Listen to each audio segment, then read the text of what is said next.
সবাইকে দেখার সুযোগ করে দেন এবং ভিডিওটা সবাই শেয়ার করবেন। আবারও চলে যাচ্ছে শালমারা, গোলকিপার আছে পেবুলবাড়ি।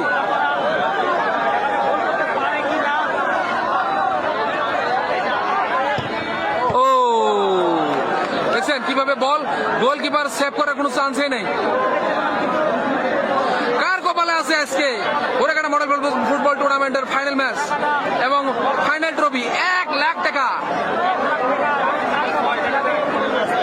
আবার বল মারবে পিপলবাড়ি, গোলকিপার আছে শালমারা।